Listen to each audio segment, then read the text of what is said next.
creating invisible cages or barriers or creating things in our mind without even realizing it. And you'll notice I put a few emoticons. How do you even say that? I don't get them, but I saw them and I thought it's perfect.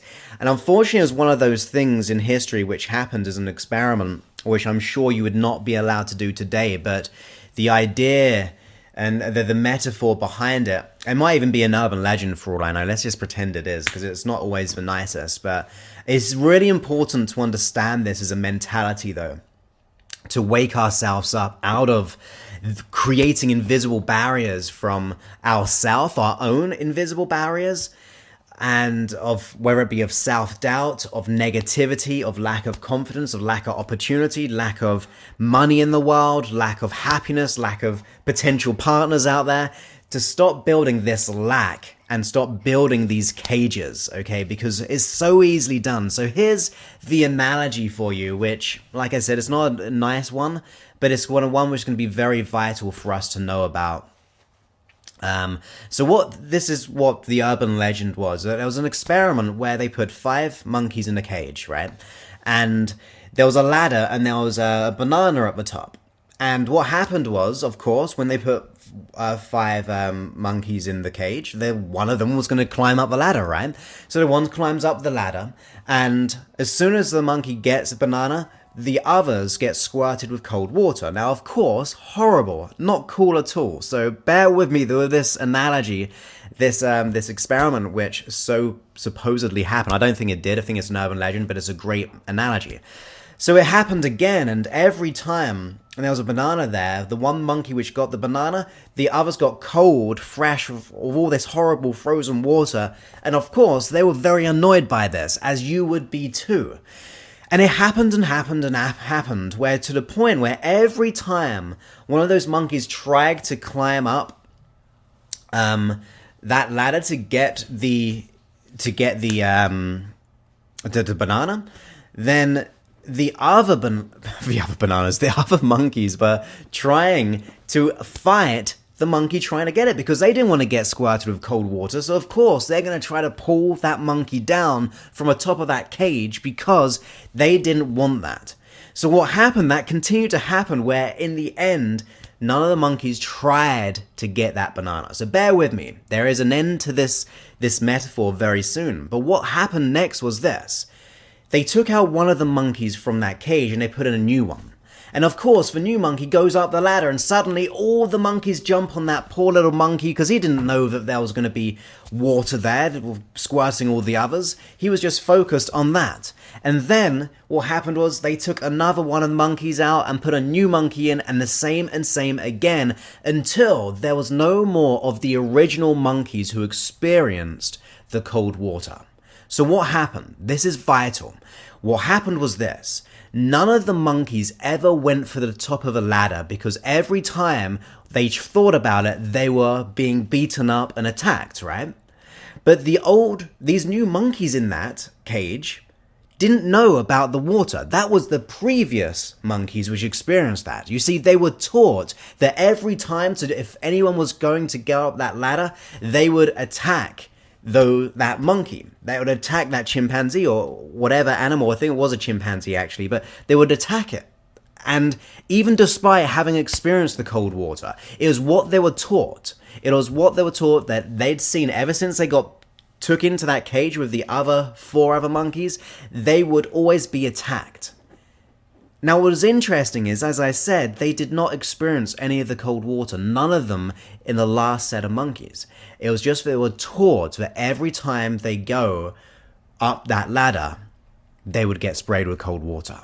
Now, let's just see that in our mind for a second in relation to our own life. What cages are we building in our mind? What are we doing in our head which has been passed down to us, thinking that is not possible to do. Because sometimes when we come into this world, we are pre-taught, to do things and not to do things. We're told we can do this, we can't do that. You're good enough for this, you're not good enough for this. You're capable of that, you're not capable of that. Who are you to play big in this world? You should be playing small, because you know what? In my day, everything was bad. We didn't have the money, we didn't have the food. Play small. And you see, we get taught this coming into this world most of the time, whether it be for our family, whether it be for our friends, and more importantly, guys, it was society as well, advertising, all these things trying in a way to keep us low in our own ways. So what happens was when we begin to, sorry, someone was at the door then. Okay, 1 second. Just on a live video. So maintenance had just come in the room. So feel free to come in. So going back to the stories that we get locked down, we get told that we should and should not be a certain way. Now that is the problem that we go through in life. We begin to get caught in that web of not believing in ourselves and not being able to make the changes, because we build these cages of what we can and what we cannot do. We begin to think in our mind that we are helpless, and helplessness comes in the forms of procrastination. When we're procrastinating, we are thinking that we can't do something to a certain degree, and our brain, mentally, our actual biological brain shuts down to conserve energy. So what happens is we are buying into what we can or what we cannot do by being told what we can or cannot do, whether that be in our mind, whether that be being told, or what we're seeing in the world. We're being told to be able to be a certain way, and it's up to us to choose to believe it or not. Are we going to carry on being that way? Are we going to keep on acting and reacting in the same way that we were, or how our family was, our mom and dad was, maybe our grandfather or grandparents or great-grandparents, all those people? We begin to keep on thinking the same old way we've always been by those in our life or what a society. We've literally been hypnotized by those people in the world. And that is not a way of living. We have to begin to go on the inside and consider there is a new way of being in this world.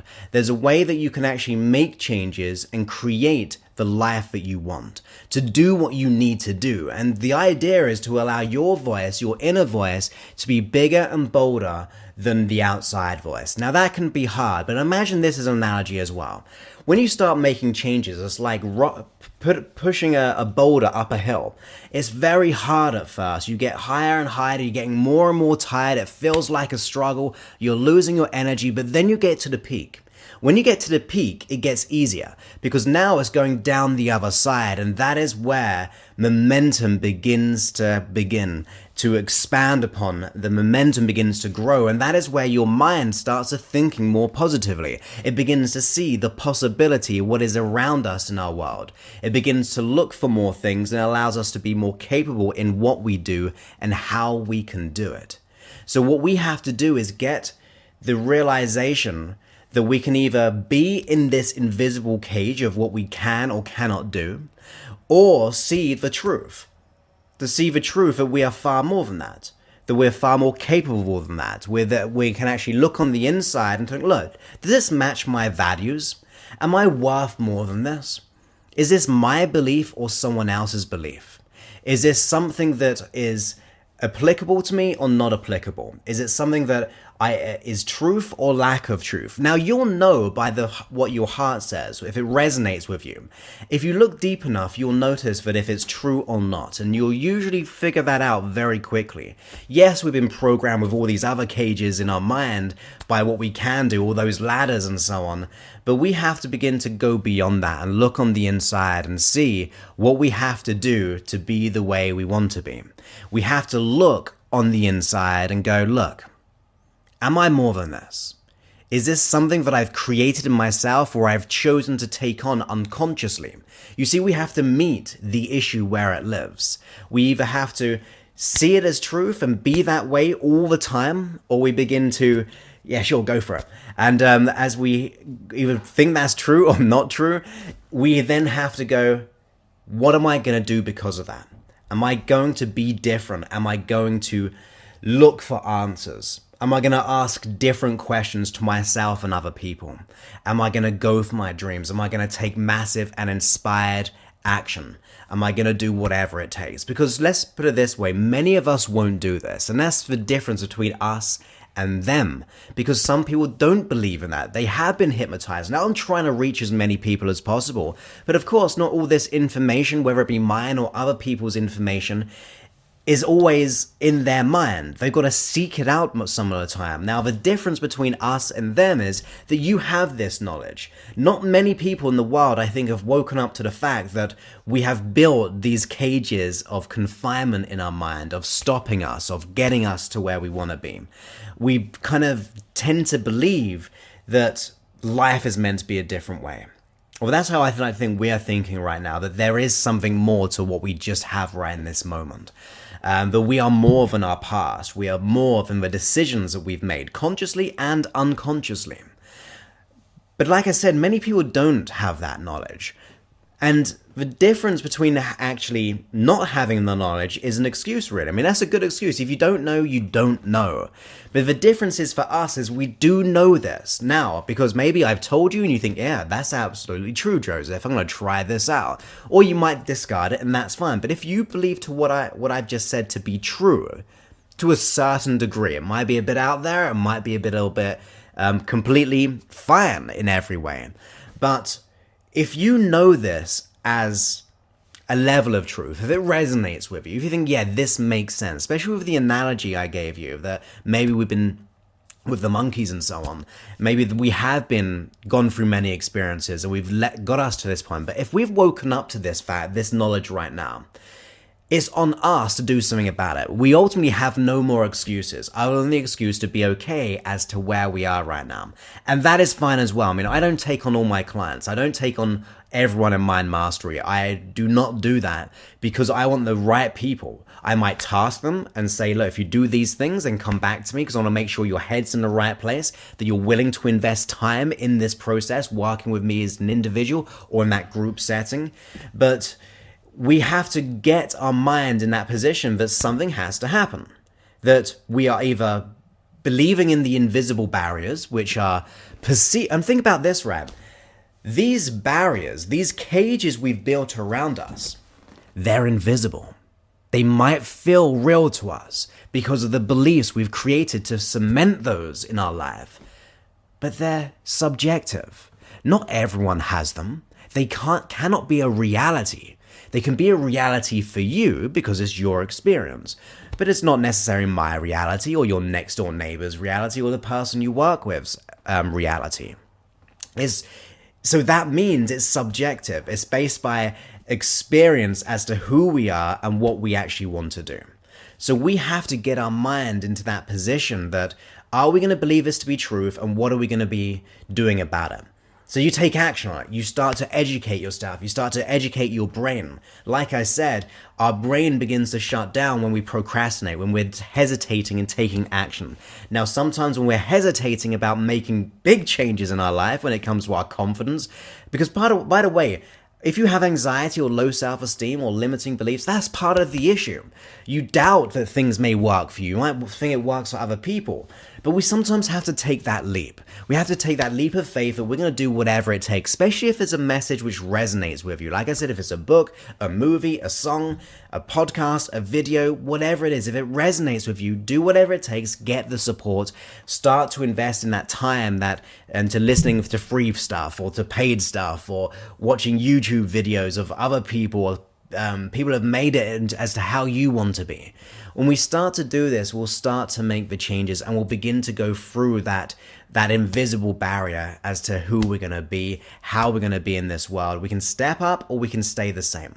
I always go for stepping up, and I have to say it's been the best thing I've ever done, and it's not because I'm intelligent in any way, because I was a dropout, I had my issues, but the day I started to do that, and I realized there was a different way in my life, everything transformed into what it is right now, and I'm blessed with the feedback that you give me, I'm blessed with what I have in my life, I'm full of gratitude, and I think it's because of the decisions that we make, and we're realizing if it's truth or not truth. don't go by my voice, by the way. Don't go by what I'm saying to you right now. Don't go by the media. Don't go by society. Don't go by the personal development book. Don't go by the podcast. Consider it. See if it resonates. If it resonates, then that's okay. You make the right decision, but do it because you want to do it. Put in the work, do the work, and thrive in every way that you can.